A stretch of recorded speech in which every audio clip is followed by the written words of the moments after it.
2 days go by, I still don't get a call. And at this point, I'm panicking. Within 5 minutes, he calls me. And he's like, I have really good news for you. You don't have brain cancer. And I was like, I like fell to my knees. I was so happy. I just remember running in the house and telling my mom and my brother I don't have brain cancer again.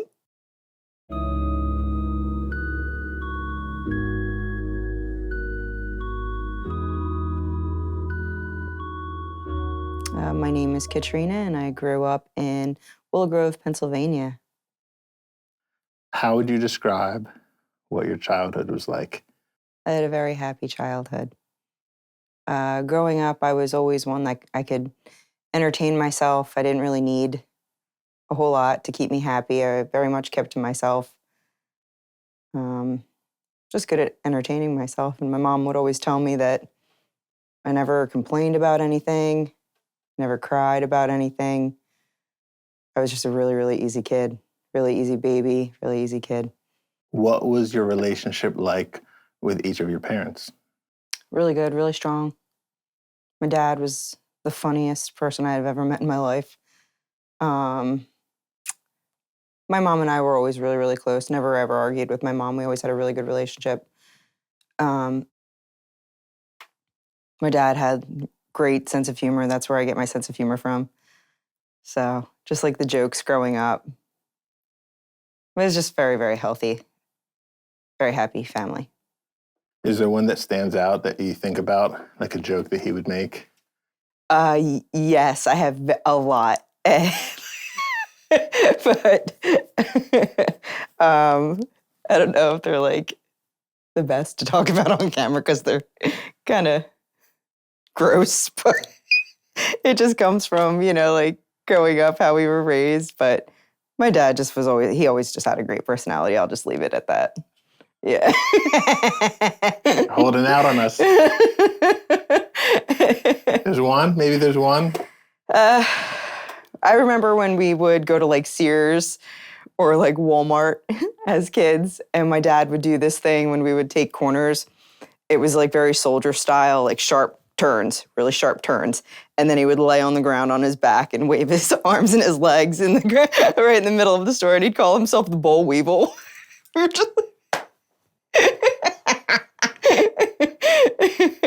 But that was like a really funny memory. That's funny. And you said earlier he was a butcher. He was. What do you remember about that? Did you get to see him in action, or what kind of things did you see from a quote unquote butcher? Yeah, so like growing up, my dad was like an old school butcher, and he was very much into what he did. He loved what he did for a living. I think he started when he was like 17 years old, and he just continued through, and they kind of like climbed the ladder a little bit, became the manager at Sam's Club, and then eventually just worked for a farm. But he would send me like videos of him actually like breaking down the animals and taking out their organs, and I just love that because I work in medicine, so he would like take out like parts of the organs, and he'd be like, okay, so this is the kidney, okay, here's the liver, and then he'd proceed, and then here's the whatever organs it was that he was showing me. I always thought that was like really, really interesting. And we had like posters in the garage that were like the anatomies of the animals. And we always thought that was really cool. And he was a hunter too. And none of everything that he had caught never went to waste. He would always just like freeze it and share it. I don't eat venison, but he loved it. But you could identify every cut of meat. Probably, yeah. So what kind of person were you in high school? I got along with everybody. I was friends with everyone. There wasn't anybody I didn't get along with. I was a cheerleader. I was on student council. I had like my group of friends that I guess you would say we were kind of like the popular girls in high school. And it was kind of like the cheerleaders and the football players, and we were like the popular. I went to a Catholic high school. It used to be a all boys, all girls, like separate wings, high school, and then they had merged. So now it's co-ed. But yeah, I have a lot of really good high school memories. But yeah, high school was good. You went to prom? I went to prom. You remember that night? Do I remember prom night? Oh, yeah. Yeah, I remember that night. My senior prom wasn't the best, just because of the guy that I was dating at the time. But junior prom was great. And then, you know, you have your soft pop. And then freshman year, I forget, the freshman formal, I think it was called. They were all so much fun. Yeah. You've been described as somebody that always puts others' needs before your own. Where do you think that comes from? I think growing up, my mom always raised us that way, and the way that we were spoken to and the way we were treated, um, it was just like instilled in us to always put others before yourself. So I can empathize deeply with people, and it doesn't take much for me to understand what somebody else is going through and how to put myself in their shoes. Did that help in, eventually you went into healthcare? Did that start at an early age where you wanted to help Oh, people? yeah. Yeah. I've always wanted to help people. And I always just want to like make people happy because if I know that I'm making them happy, then it makes me feel happy. Specifically, you went into respiratory therapy. How did you end up choosing that of all the different healthcare positions you could have chosen? Originally, I was a psych major, just like I think like most college students. They're all just like, oh yeah, I love psychology because yeah, sure, it's very, very interesting. But once I realized that I'm never going to make any money in this field, I shouldn't do this. So I had a roommate who was also a psych major, and I kept telling her, I was like, you should probably get out of this field. You're not going to make much money. She continued on with it, and I dodged. So I spoke with what do you call them? I guess like your counselor or something like that. And I knew that I wanted to work with people and help people. And he said, well, if psychology isn't for you, how do you feel about nursing, for example? And I was like, I don't know if I want to do nursing just because it's just like anything in medicine is a gross job. To put it lightly. But I just knew I just didn't want to be wiping people's asses. So then he was like, okay, well, how do you feel about respiratory therapy? I was like, I don't even know what that is. Just explain it to me. So he explained it to me. I was like, yeah, sure, we can give it a shot. He's like, it's very comparable to nursing, just from the hips up. And I was like, love that. Okay. And you're still helping people? And yeah, I just kind of went with the flow. Didn't even know the field existed, but he did assure me it was a very up and coming field, a growing field. And looking back, I have absolutely no regrets from choosing that career. For those that don't understand what a respiratory therapist does, can you describe what it means to be responsible for somebody's ability to breathe and essentially responsible for their life? Yeah, there's a lot of pressure. Um, it's very rewarding. I specialize in the heart and the lungs. Um, and it just makes you feel really, really good knowing that when you walk into a room, the patient and their families are just, their faces light up. They're like, oh, we've been waiting for you. Oh, thank God you're here. So it just makes you feel really, really important. Can you describe what are some of the things that you do for people that are unfamiliar? Sure. So I work with any age category from infant all the way through end of life. Pediatrics, adults, all of it. Something as simple as, you know, giving an inhaler or all the way to life support and end of life. So everything in between that, again, has anything to do with their heart or their lungs. Um, I do a lot of really cool things. We do like bedside tracheostomies, bedside sternotomies, Sometimes we'll go into the OR. We get to be a part of those things. Yeah, you're kind of like looked at as you could either be the best thing they want to see or the Grim Reaper. So, like at end of life, we are the ones that end up pulling the plug.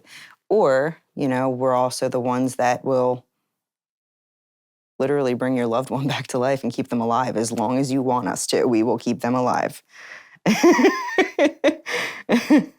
Is there a story or maybe like a specific case of a patient that was one of the more rewarding ones that stick out to you? I do have a few. One in particular, I can't say that this one is necessarily like rewarding, but it is. I have lots of stories that like live in my head, more sad stories. But the one, she was young, early 20s, and she was pregnant, and I think she was having a miscarriage, and she was sitting on the toilet when she was miscarrying and lost so much blood that she fell and she hit her head on the sink, and it caused a traumatic brain injury and a severe, severe brain bleed. So this case, unfortunately, she ended up being a gift of life candidate to donate her organs. And I just remember doing like an honor walk for her and being able to be a part of that experience. I even got to stay in the OR, and given that she was, pronounced brain dead, she was still able to like give life. And that was really, really interesting. When we got to the OR, pretty much I asked if I could just stay and observe, and they said no problem. They gave me a step stool, and I was able to stand at the foot of the bed and observe the entire harvesting. They call it a harvesting because they're harvesting organs. But after you disconnect them from the ventilator, which is what I manage ventilators, they're like vultures. There's lots of egos going on in the OR, and who gets to go first, what organs go first, who goes last, what organs are the most viable if they go last, and just the amount of blood that you see in a harvesting blows your mind. I had no idea that we know how much blood is in the body, but when you see it being like pulled out, sucked out of the body in these large canisters, the blood is being sucked out of the body so fast that it literally just looks like you're whipping tubes because it's just sucking the blood out so fast that the tubes are just whipping. And you're just like, it's chaos. It's absolute chaos in the OR when you're harvesting. But, like kind of gives me chills because she was able to provide so much life for other people, but yet she wasn't able to have a life herself, And then there was another one that happened not even that long ago. She was like 9 months pregnant, and her boyfriend was driving the car, and there were drugs in the car. She was ready to go at any minute, and it was pouring rain outside, and it was the end of my shift. It was literally 7 p.m. Level 1 trauma got called, and I think they called it an OB level 1, and he crashed the car and then tried saying she was the one that was driving, and she slid under the front seat of the car, and they couldn't even find her because I think after she had slid out of the car, somehow she like projected out of the car, and I just remember her coming in. They call it a Lucas, so it straps around them and it does the compressions for them, and she was like fully pregnant, and the boyfriend just kept blaming her, and he was like fully coherent, and he was just blaming her. She was driving. She was the one that was doing drugs. And like we couldn't get him to shut up, and he was in the other trauma bay. It was horrible. And I just remember the next thing you know, so I'm at the head of the bed. She's already intubated. I'm managing the airway at the head of the bed. So I'm bagging the patient. And the next thing you know, people are slipping all over the floor because of the rain. But then there was like a lot of water out of nowhere. And people were slipping and sliding, lots and lots of blood. And the next thing you know, I just see a baby being tossed over my head. So they did an emergent C-section right there in the trauma bay. And I turn around as I'm bagging her, and they're doing like little compressions on this little baby. And I don't think there was a single dry tear in that, a dry eye in that trauma bay that day, because she ended up not surviving, and neither did the baby. And it was all his fault. So it's things like that that make me really, really passionate about what I do for a living, because I was so determined to help, because that's just not fair. But it is God's plan. Well, thank you for sharing that. What do you feel is one of the biggest misconceptions about what you do, something that people really don't understand? Most people don't even know what we are. Up until COVID, nobody knew what a respiratory therapist was or what we did. And then COVID happened, and they're like, oh, this is a really severe respiratory disease. And then they heard about respiratory therapists. They're the only ones that know about this. What do we do? Like, let's just lean in on them. And that's how people started learning what respiratory therapists were, and we started gaining more respect, and people now know who we are and what we do for a living, and that our jobs are really, really important. So during COVID, when you've got pulmonary doctors saying to you, do you know what you're doing? And you turn to them and you're like, no, do you know what you're doing? We're just kind of like, no, let's just wing it. Let's just see what happens.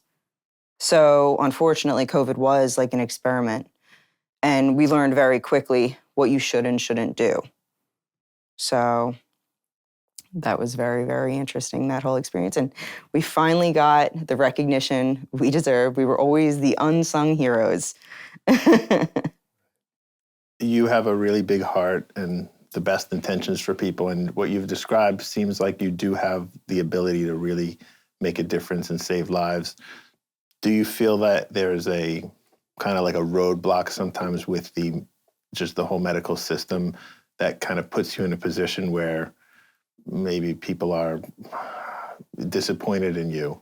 Maybe things that are just out of your control working in like a hospital environment in the medical system? Yes, because the medical system is all about money. It's a business. And for years, everybody thought, like, we're here to help. We're here to improve lives.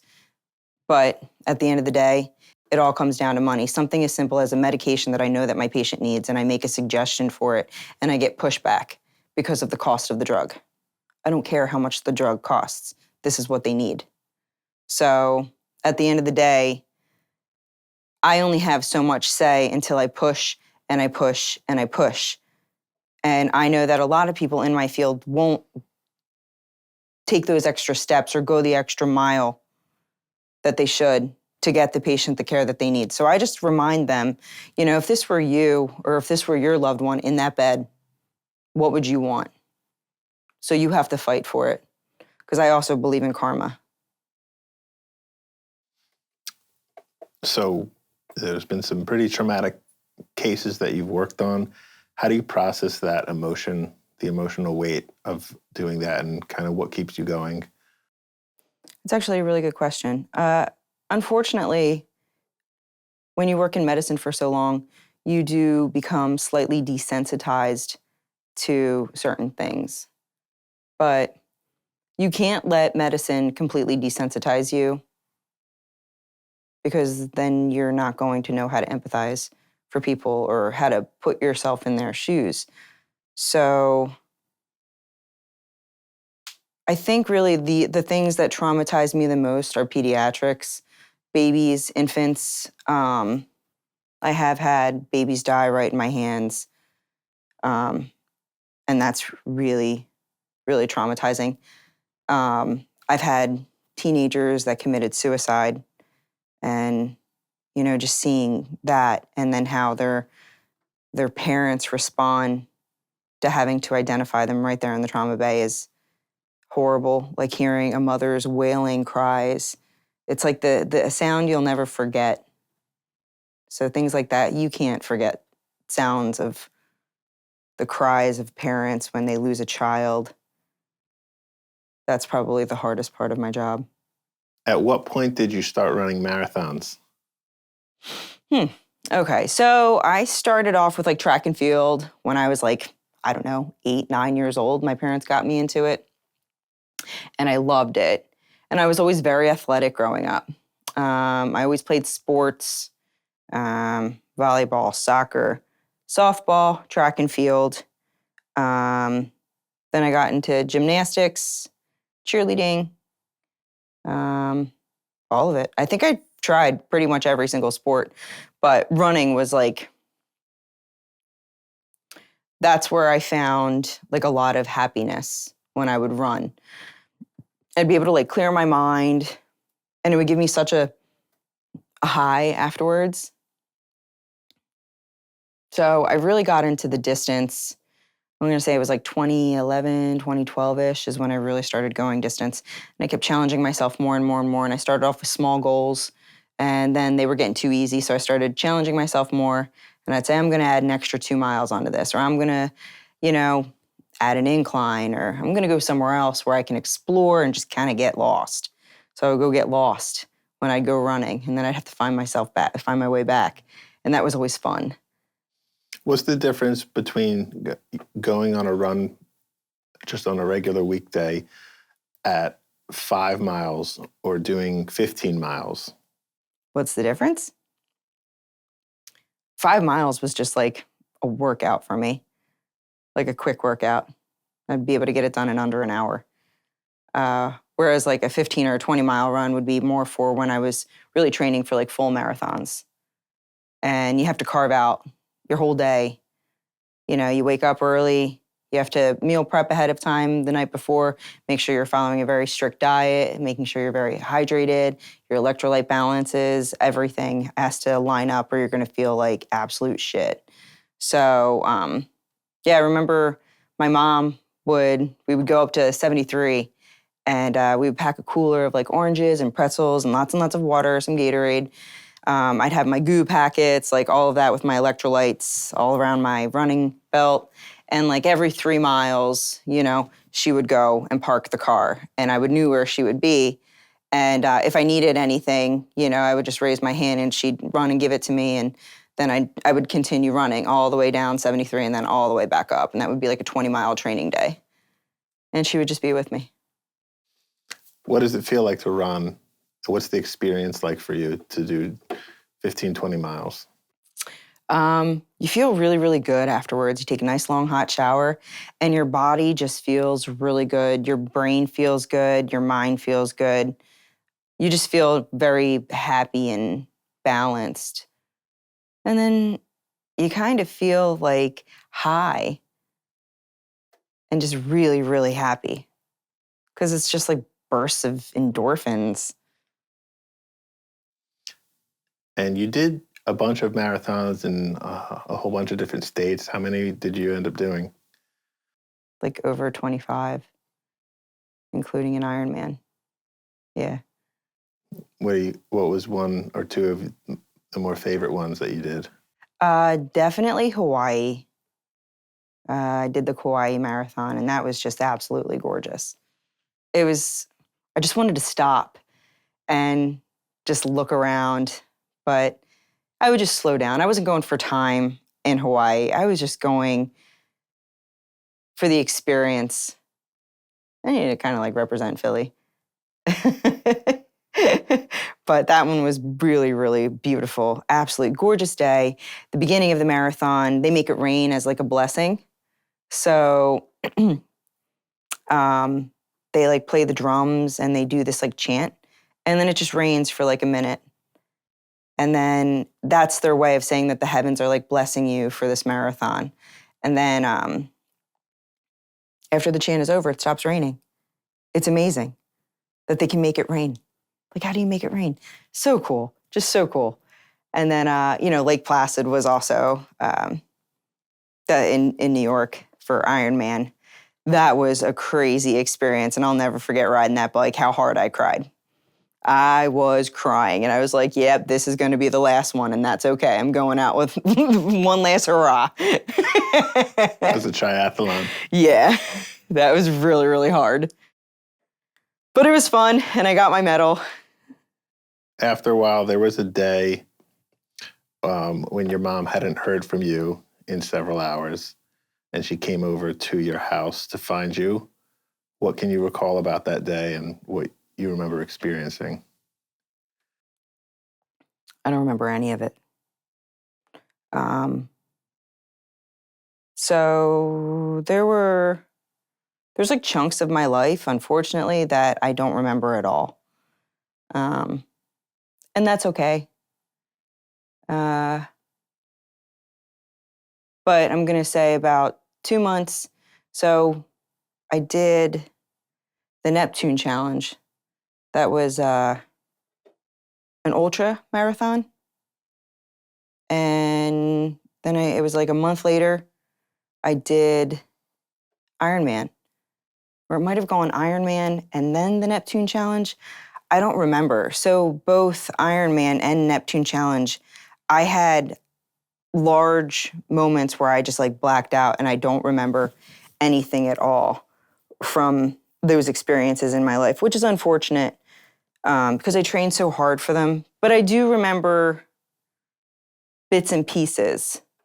But for the most part, for about 2 or 3 months leading up to my parents finding me, um, there's not much at all I remember.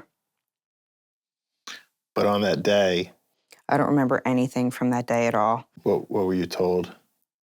Um, my parents couldn't, nobody could get in touch with me. I had, like a cosmetic procedure 9 days prior to this event happening, which could have triggered this story. My parents couldn't get in touch with me. None of my friends could get in touch with me from the morning all the way up until night, I believe. This is what I've been told. And I guess after so many hours of nobody being able to reach out to me or get in touch with me, my parents had, I guess, parents' intuition, and they knew something was wrong. And that's when my mom was like, that's it, we're going over her house. So my mom and dad got in the car and they came over. All the lights in my house were off. And I locked my house up like a warden. And front door is locked, bedroom door is locked, bathroom door is locked. Nobody could get into my bedroom. My dad was like 2 seconds away from kicking down the door, and they're calling for me, and they're calling for me, and I'm not responding. So my mom had remembered where I think there was like a screwdriver or something in one of my miscellaneous drawers in the kitchen. So she ran in there and they picked the lock and they found me in my bed. And, there was like, they said there was like a pot next to me. So I must have known subconsciously that I was really, really sick. Because I don't remember ever going and grabbing the pot. I don't remember being sick. But my mom tells me that, the way the story went was that my dad was just like standing at the foot of my bed, just shouting my name, like, Trina, Trina, wake up, wake up. And I wasn't waking up. So my mom somehow had the courage to call 911, calls 911, EMTs arrive, and they see like pill bottles next to my bedside. So they immediately think it was a drug overdose. And so they Narcan me. And I don't remember any of this, but I know I had a really bad reaction to the Narcan because it wasn't a drug overdose. I was called it's called being postdictal. So initially, I just wanted to like jump out of my skin. I was like trying to rip my skin off because the Narcan was not the proper treatment to give in a situation like that. So when you're postdictal, you're very incoherent and you kind of don't remember how to talk. My parents just kept saying all I could do was say, I was touching my head right here. And I just kept saying, I feel so, I feel so, I feel so. That's all I could say. So they put me in the ambulance. And once I got to the hospital, it was all I could do is just like, I was kind of babbling like a baby. And I couldn't even keep my clothes on. I was just literally acting like a toddler. And they couldn't even scan my head because I couldn't sit still, and they didn't want to give me any sedation because I was so agitated from the Narcan. They didn't want to give me any sedation because it would affect the results of the scans. So I think it took like 3 days to finally get me to calm down enough. Because once they scanned me, they somehow said that I had a grand mal seizure that lasted about 6 or 7 hours, and the seizure alone could have killed me. Now, grand mal seizure is also known as a tonic-clonic seizure, which is one of the worst types of seizures you can have. Like I said, those seizures alone can kill you. So once they realized I had that type of seizure and they were able to get me into the CAT scan machine, they saw something light up. And that's when they were like, this is good enough information. But my mom was like, no, we want more. So the plan was to do an MRI, but I couldn't sit still long enough. So she was like, whatever you have to do, you're getting her in that MRI machine. So finally got the MRI, and that's when they saw a mass on my left frontal lobe of my brain. And then at that point, that's when they had to start discussing plans with my parents and what it could have possibly have been. Do you want to kind of walk through that story? Mm-hmm. So I wasn't part of like any of the conversations just because I wasn't capable of making any decisions for myself at this point. So given that I worked there for, at that point in time, 12 years, I was working at the same hospital I was treated in. My parents didn't want, any visitors coming in, but everybody knew that I was there. So I guess once they found out about the MRI results, they had suggested that they needed to do a biopsy of my brain. And thankfully, I had the best surgeon, one of the best brain surgeons. And one of my best friend actually picked my anesthesiologist for me that we both worked with. He was great. And when my brain surgeon cut into my brain, he saw some abnormal tissue, and they biopsied it, and they took out everything that they possibly could because it was gray matter. So a normal brain has pink matter. Your brain should be pink. And this part specifically was gray. So they removed as much of it as they could, but when the pathology results came back, it turned out it was stage 2 astrocytoma. And I think it was about 5.4 centimeters, which is a pretty large sized tumor. And they said it could have been growing for well over 10 years. So that would explain why there's like chunks of my life that I don't remember. And just to rewind a little bit, I remember when I was in college,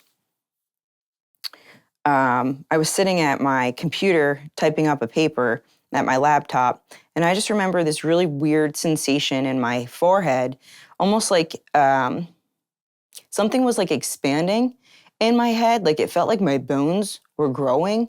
It's really hard to explain and describe, but it was like a pressure in my head that felt like it was just pushing outward. And I was like, that's weird. It was dull. It didn't hurt. It was just a very dull pressure, but no pain. And then I just remember like going into class the next day, and I was talking to one of my other girlfriends, and I'm still friends with to this day. And I said to her, Julie, I'll bet you anything I've got brain cancer. And she was like, why would you joke about that? That's not funny. I was like, well, I mean, it's not funny, but I think I have it. And she's like, just stop talking. Oh, okay. And that was it. So yeah, fast forward, all those years later, it turned out I actually did have a brain tumor. So the whole thing with that was shitty, but I think I handled it very, very gracefully. Once I got the news that I had brain cancer, I was just kind of like, okay, I have brain cancer. What do I do? Yeah, so they found you. You were in the hospital soon after, diagnosed, and then said, we need to take it out in just a couple days. Mhm. So they actually sent me home after the diagnosis because it was Thanksgiving. They sent me home for one day to have Thanksgiving with my family, and then they readmitted me on Black Friday. It was a Friday that I had my brain surgery on Black Friday, and I think it was raining. We got there really early in the morning, like 4 a.m., and that's when everything started. That's when the whole treatment process started. The first thing that happened was the surgery. Hmm. And then you had lost a lot of your memory temporarily Oh, yeah. after the surgery Uh-huh. and had to relearn Hmm. how to walk and other things. Yeah. Is there anything that you remember from after the surgery and Yeah. trying to heal from then on? Yeah. So I have a very, very cool story about this, actually. Um, Life-changing experience from not just like, being told that you have brain cancer. Literally, my whole life changed in a split second to having a spiritual, very out-of-body experience as well.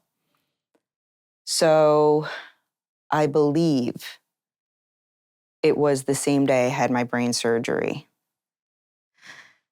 I remember waking up and my body felt like I was floating. And I felt like I was just kind of like levitating.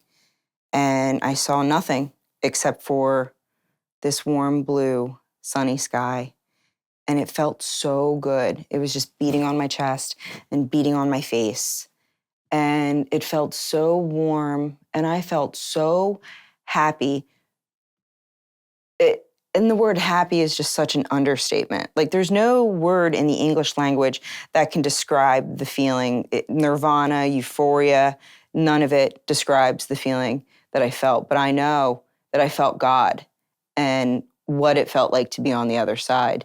And I got this beautiful message, and it was just God telling me everything's going to be fine. I don't know what that meant, but it was good enough for me. And I vaguely remember waking up in my ICU bed that night, and my nurse is the only nurse that I remember throughout that whole visit for some reason. She gave me this purple rose, and I was just laying in bed with it under my nose, just smelling it and sobbing, and I could not stop crying. And it was just because why am I here? I don't belong here right now. Like, I knew that I felt like I was in hell. And I know a lot of it comes from, like my brain was so manipulated during surgery, but I know that experience I had was real. And it really, really woke me up. And that whole spiritual experience really helped me kind of get back to my spirituality, because my faith was very, very weakened at this point in my life, and God was like that missing piece. And I got that message, and I turned my life around at that point. Everything has changed in my life since that experience. So What did you turn around? just like being more thankful and appreciative of things and not taking things for granted, and never take anything. Don't take advantage of anything, because you just don't know what tomorrow is going to bring. Your whole life can change in a second. We take everything for granted. We wake up in the morning and, you should be thankful for the air that you're breathing when you wake up. You should be thankful for the sleep that you got the night before. You should be thankful for everything that you have in life. Because when you're given such devastating news, your whole world comes crashing down. You've been such an independent person for pretty much all of your life. Was it a challenge to kind of rely on a lot of people, depend on Yes. them? What was that like for you? I felt like I was a burden to people, even though they say I wasn't. But it also really showed me, everybody, like how strong of a circle of people that I have in my life. And I'm so lucky to have such an abundance of friends and such great family that wanted to be there for me and couldn't help me enough. Like having to move back home temporarily was really, really hard. Um, you know, because my balance was off, like my handwriting changed. Even my handwriting changed. It was the weirdest thing. Like I was like, oh wow, it was almost like my handwriting was bipolar because like however my mood was feeling was how my handwriting would describe how my moods were. Like I have journals and things that I've written on when I still had the tumor. And it was like, you wouldn't even know it was the same person writing. So then after my brain surgery, now my handwriting is like consistent. It's weird. Um, I was nervous to drive again. I was really, really nervous to drive again. Having to get me out of bed to like walk again and do physical therapy. Like I said, my handwriting changed. My speech was off. I just needed some occupational therapy. And like that whole healing process it was a lot. But once I got to almost 3 months, I said, all right, like I feel like I should really try like getting back to work. And I went back to work. I just like tiptoed back into work. But I did start radiation. And I was actually working while I was still receiving radiation in my brain. And I would always schedule it during my break. And I purposely requested to only work 8-hour shifts. Just because I would get so tired after radiation. When you have radiation to your brain, it makes you feel so tired that you could literally snap your fingers and I could fall asleep. So the radiation was the worst part for me. Because I started like really losing my hair, and I cried a lot throughout that process when I was losing my hair, because as a woman, your hair is such a big part of your womanhood. And the more that was falling out, the more sad I was becoming. And I'll never forget, I was over one of my girlfriend's houses like during that process of my radiation, because I had to do 28 rounds to my brain. So that's a lot of radiation to the brain. And I just had this one piece of hair left, and I just couldn't let it go. And I just remember her handing me a pair of scissors and said, just go to the bathroom and cut it. And I was like, okay. So I went to the bathroom and I had the hair up and the scissors to it, and I just couldn't do it. I was like, it's gonna just fall out by the morning. And it did. And then I didn't have hair anymore, and that really, really sucked. And then after I finished chemotherapy, they gave me off. They gave me like a break for 1 month. And then they started me on chemo. And the chemo was, there were some side effects to it, not pleasant side effects at all. And then a couple times I forgot to take my anti-nausea prior to taking my chemo, and I was so sick, and it just doesn't go away. You're just sick all day long. So. You had a couple low moments during the recovery. Yeah. So they had me on anti-seizure medication for a while there. I want to say for a good year, they had me on anti-seizure meds. And anti-seizure meds silence your brain. So if you have a very active brain, it makes you feel very, very sad. Like they had me on like steroids too. And the steroids just kind of like make you blow up because you just want to eat everything in sight. They call steroids like the devil's Tic Tacs because you just want to eat everything. And that's exactly what I was doing, because you can't control your appetite. I think they were like titrating my dose down, but it was for the swelling in my brain. Because I had what was called encephalopathy. So it's swelling of your brain tissue. So they have to keep that swelling down to prevent any pressure from occurring inside of your skull. So they got me off the steroids, but they left me on what was called Keppra. And I think they had me on a pretty high dose of the Keppra, which is the anti-seizure medication. And I had to take that twice a day. But it really started making me feel horrible to the point where I was considering taking my own life. And I knew that wasn't me.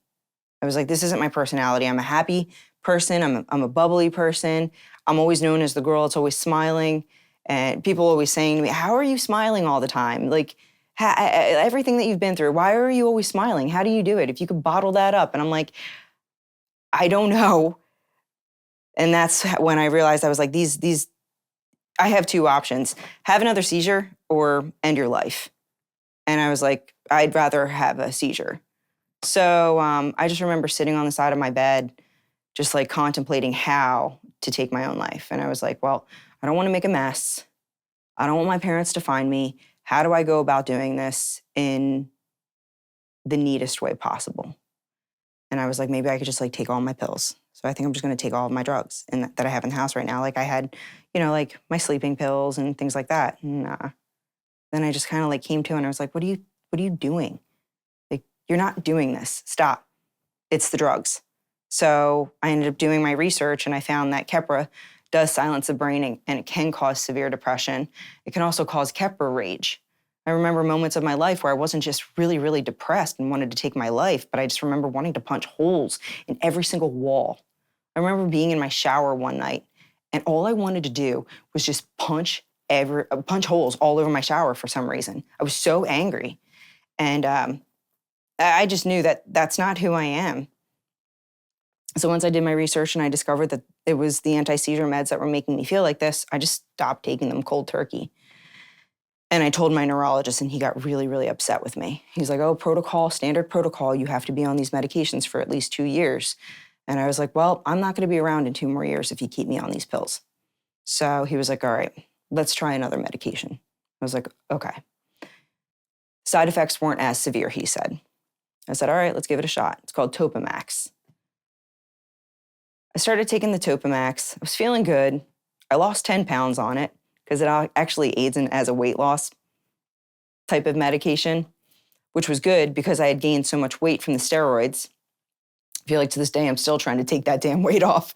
But the Keppra 6 months in started giving me those same suicidal ideations. So I was like, those thoughts are creeping back in again. I know it's coming from the Topamax. Did some research. Sure enough, it can give you the same side effects as Keppra. So I stopped myself cold turkey on them too. I didn't even tell my neurologist about it. And at that point, he was like so fed up with me. And I was like, it's okay. I'm not sorry because I'm not going to be around if you keep me on this shit. So I haven't taken an anti-seizure medication since then. And as of now, I don't plan on ever taking them ever again. So just recently, I was going in for my every 3-month checkup with my oncologist. So I still follow up with my MRIs every 3 months since November of 2017. And then I see my oncologist right afterwards. And this has been going on, like I said, since the very beginning. And as of now, these MRIs are still scheduled every 3 months indefinitely, in addition to seeing my oncologist. So this specific appointment that I just recently had a couple weeks ago, I walked into this appointment with my mom and I was like, this is getting to be like really, really redundant. I don't want them spaced out, but maybe we can just do like telemedicine visits moving forward. And, Mom, you can just come over my house and we can have the appointment together. So I think I just started really, really getting very complacent and just thinking, tired of these appointments. I'm fine. It's never coming back. I was just like literally taking full advantage of this time that I've had, taking it for granted and just getting sick and tired of the redundancy of these appointments. And going into this appointment, I wasn't expecting my oncologist to say what he said. And he said that there are some changes on your MRI. And I was really, really taken back by that. I was like, nah.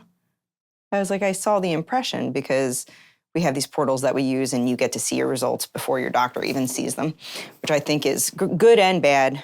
And I looked at my mom right away because it immediately felt like I was dreaming. Like this can't be real. What do you mean there's changes? And then he starts showing me on the screen. He tilted his screen over and he says, okay, well, there's some changes right here. I could see exactly what he was comparing. He was comparing my most recent scan to 2023. And yeah, I could see exactly what he was talking about. So that was weird. And my mom could see it too. And he's like, okay. You can literally see him thinking. He's like, okay, this is what we're going to do. All right, then we're going to do this. And he's thinking out loud. And I was like, what are we doing? What are we doing? Like, what are you talking about here? And he's like, we're going to do a PET scan. And I was like, okay. He said, we're going to do this PET scan, specifically on your brain. I said, okay. Okay. Like, then what? What's happening? What is it? And he's like, I'm not sure what it is. It could be this, or it could be something as severe as this, or as mild as this, or nothing at all. And I was like, what do you mean it can be something this severe or nothing at all? So immediately my mom and we just started crying hysterically right there in the office.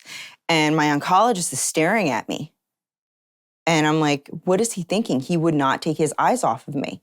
So the way he was looking at the MRI images and then looking at me, I knew something was wrong. And I was really, really concerned. I said, so are you concerned about this? And he says, I'm always concerned about you.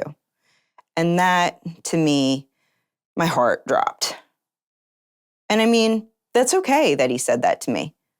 I want a doctor that is not going to sugarcoat anything. I don't want a doctor who's going to pacify me with bullshit, because I see that all the time. And I can't tell you how much I hate that.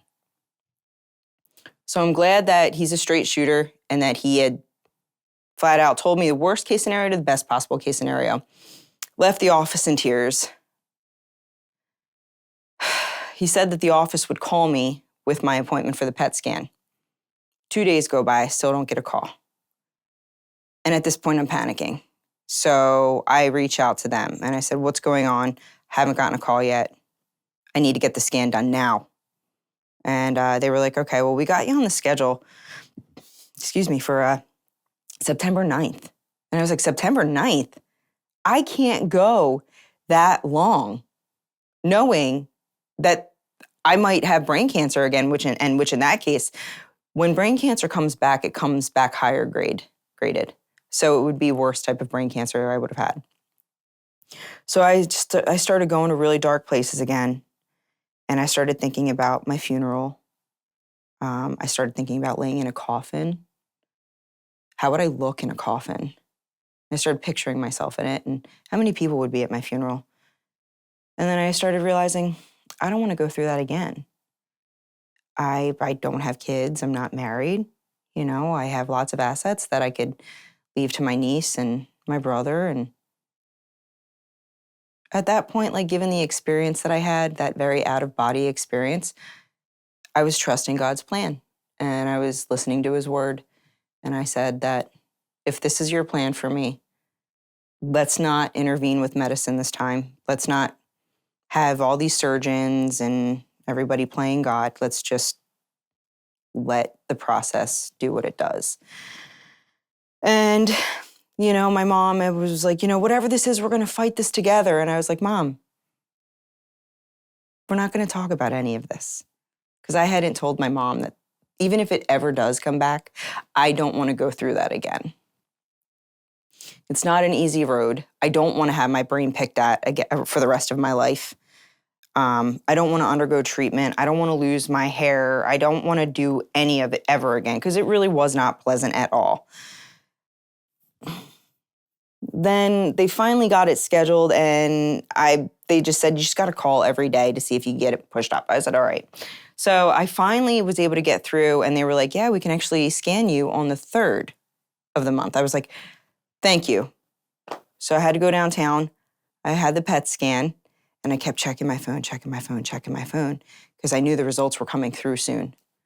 And I finally saw the results and I'm reading them And I took a screenshot of it and I punched it in ChatGPT. I'm like, what does this mean?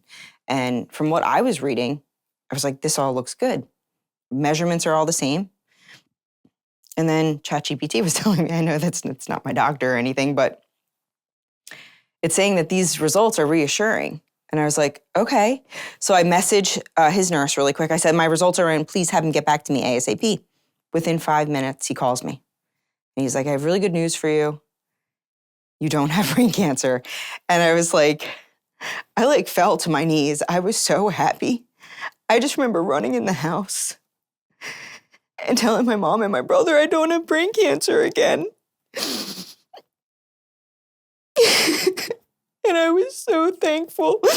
I just dropped to my knees and I couldn't stop praying. And since then, I pray twice a day in the morning and at night. And when I wake up, I thank God for another day. And I ask him to bless my whole family and all of my friends with so much happiness and good health. And then I pray at the end of the day for another blessed day. And to have God bless all of my family and friends with good health and happiness. But that truly was a wake-up call. And I'm just so happy that it wasn't the worst possible case scenario. Me too. Would you be comfortable talking about your father? Sure. So I had finished chemotherapy in February of 2019. My parents had a big party for me. It was a big life celebration. And, I knew something was off with my dad. I'm going to say it was in maybe November of 2018 when I was still on chemo. I started noticing he was kind of like losing weight. And I said to my mom, I was like, Mom, Dad's looking kind of thin. Is he still eating? Like, what's going on? It looks like he hasn't been eating much. And she's like, oh, yeah, your dad's still eating, but you know how your dad is. My dad was always very self-aware of his appearance, always had a comb in his back pocket, always liked looking good. So she would say, he's just, trying to stay in shape. And I was like, okay. But I knew something was wrong. I was like, okay. So I kept a close eye on him, and I noticed he wasn't eating as much. And I was like, okay, this isn't like my dad to not eat. My dad was Italian. He loved food. So after the party, I'd noticed like he seemed a little quiet at my party, but still having a really good time. I know that sounds weird, but like looking back at pictures, you could see he was in pain. And it was... He never wanted to admit it to anybody. He did. So he was always saying, he was like, I'm a sick man, there's something wrong. And I would ask him like, how he was feeling. He was just like, I'm just ready to retire. And I was like, okay. I was like, Dad, you need to retire. If you're ready to retire, it's time to retire. So I was encouraging him too, but my mom was like, I'm afraid if he retires, he's just gonna end up, sitting around and not doing anything.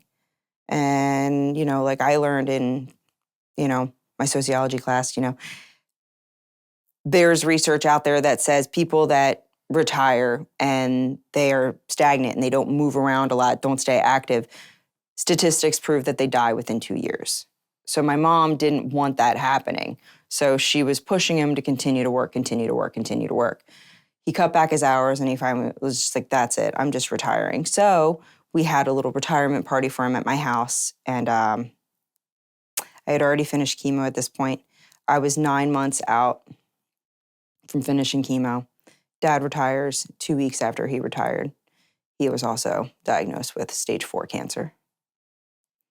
So that was even harder for me to watch my dad go through what I had to go through.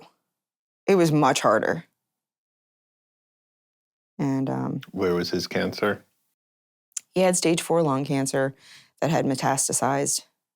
And towards the very, very end, we learned that it definitely spread to his brain and his bone. And he had a horrible, horrible fall in the bathroom, and he broke his femur, which tells us that it definitely spread to his bone. So, given the treatment he was on, it had caused a big hole in his stomach, which is what was making him feel so horrible and caused him to fall in the bathroom because he was feeling so sick. So we rushed him to the ER. I'll never forget, I got that call from my brother. I think it was at like 4 a.m. I got that call from him. Dad fell in the bathroom. We're taking him to the emergency room right now. The ambulance is on the way. I remember getting in the car, and I think I did like 100 miles an hour to my parents' house that night, 4 a.m. There was no stopping me. And I got there just in the nick of time when the ambulance was closing the back door. And I just remember jumping up on the back of that ambulance and pounding on the glass, and I kept screaming like, "Daddy, I'm here, I'm here." And that was like pretty much the beginning of the end. Brought him into the hospital, and the ER had said, "You've got 30 minutes to decide what we're gonna do here. We've never seen a hole this big in somebody's stomach." So my mom, my brother were just like looking at me, "What do we do?" Like, I'm the one with the medical knowledge. So they had no idea what was happening. I understood what they were talking about. I said, "Okay, we're gonna get his stomach fixed, and then we're gonna have a conversation with him afterwards with what we're gonna do." Because they had also said that they'd be able to get their ortho doc in there to repair his femur at the time as well.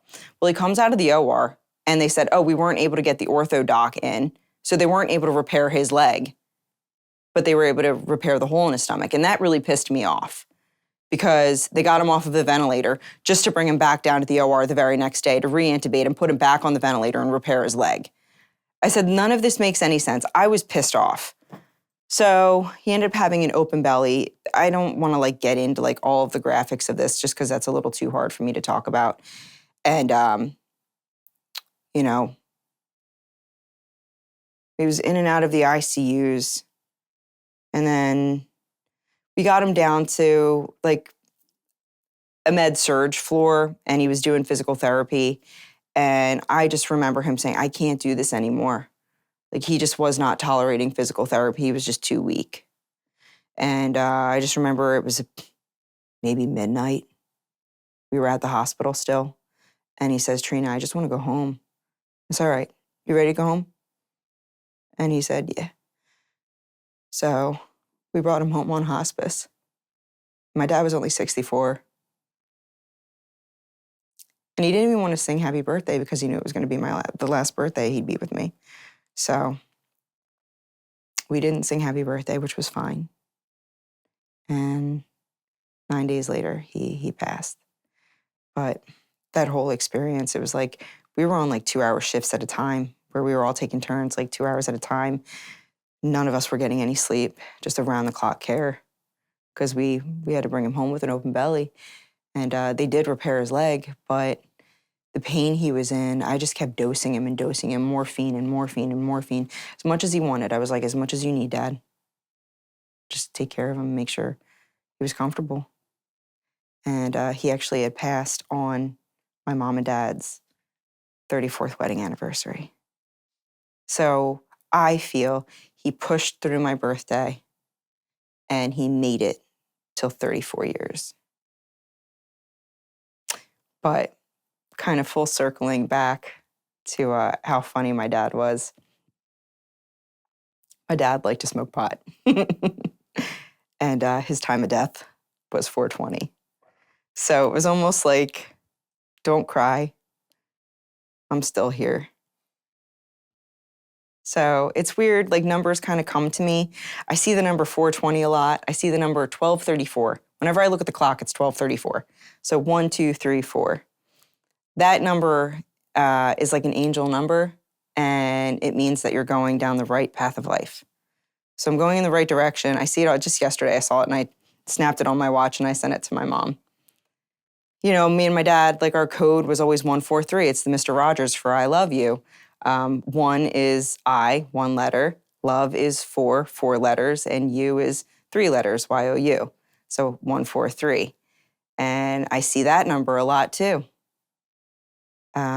So I know my dad's always like coming to me and sending me messages, but I do feel like I have a lot of guardian angels. I have a lot of eyes on me all the time. I always feel like I'm being watched, but it's not in a creepy way or anything like that. I feel like there's always eyes on me. There's always, like right now, other than me and you and these cameras, I feel like there's something else watching me right now that's with me. You're open to receiving energies or spirits because you do have some sort of connection that you feel from it. Can you share the story about the ring that you once owned? Yeah.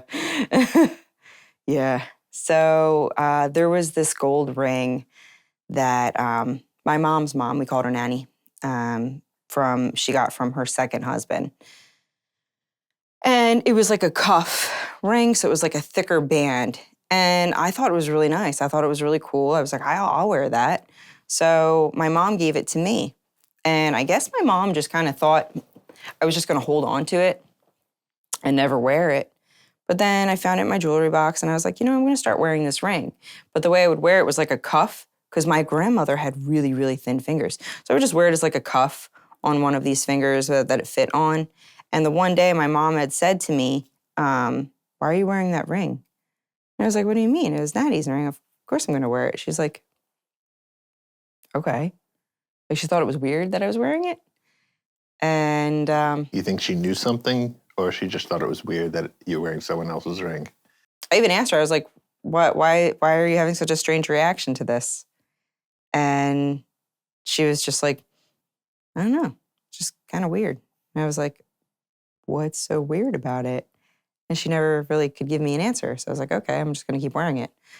But I had noticed after over so much time of me like wearing the ring, a lot of like bad things were like, I just wasn't having good luck. And I felt like a lot of negative energy in my house. And, my cousin at the time, she was like really into that kind of, I don't believe in like Wiccan or any of that stuff or, like summoning any of that. I don't believe in that. I'm very, very spiritual and I have very strong faith in God. But there was something in my house that was just heavy and scary. And I was telling her about this and she's like, okay, we're going to sage your house and we're just going to rid these dark spirits that you're feeling. And I was like, okay, I don't think God would agree with this, but if that's what we need to do, okay. Were there some significant moments of bad luck? I think I was just feeling like really scared in my own house. And it was only like in my house that I felt this. Like there would be like cold spots in my house, heaviness. I kept smelling like cigarette smoke in this one specific area of my house. And nobody smokes. And nobody smokes. And this all actually happened after I was diagnosed. Because I had two of my girlfriends went over to my house to pick up some stuff to bring to my parents because I was still living with my parents at the time.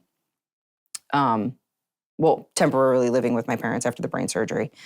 And my one girlfriend, Kelly, was like, were you smoking in your house? And I was like, no, you smell it too.